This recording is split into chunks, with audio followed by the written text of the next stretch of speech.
So ఈ land site వచ్చి మనకి చాపరం దగ్గర బలగా లిమిట్స్లో దీని వర్త్ ఒక 3 నుంచి 4 crores ఉంటుంది మనకి మార్కెట్ వాల్యూ.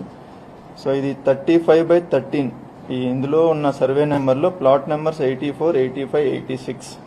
ఇది ఒక 900 square feet ల్యాండ్ సైట్ ఏదైతే ఉందో ఆ సైట్ని 1988 తర్వాత 1992లో ట్రాన్సాక్షన్స్ జరిగాయి. 92లో దీనిని అందవరపు గోవిందరాజుల దగ్గర నుంచి ఒక పర్సన్ పర్చేజ్ చేస్తారు. ఇప్పుడు ఎవరైతే కంప్లైనెంట్ ఉన్నారో వాళ్ళ ఫాదర్ దీన్ని పర్చేజ్ చేయడం జరుగుతుంది.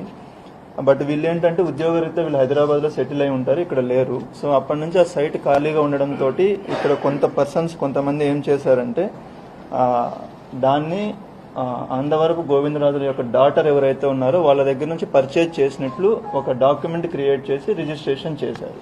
సో ఇందులో ఫ్రాడ్ ఏంటంటే ఈ అందవరపు గోవిందరాజులు ఎవరైతే ఉన్నారో అతను బ్రతికే ఉన్నాడు. బట్ వీళ్ళు ఏం చేశారంటే అతను చనిపోయినట్లు ఒక ఫేక్ డెత్ సర్టిఫికేట్ ఒకటి తీసుకున్నారు.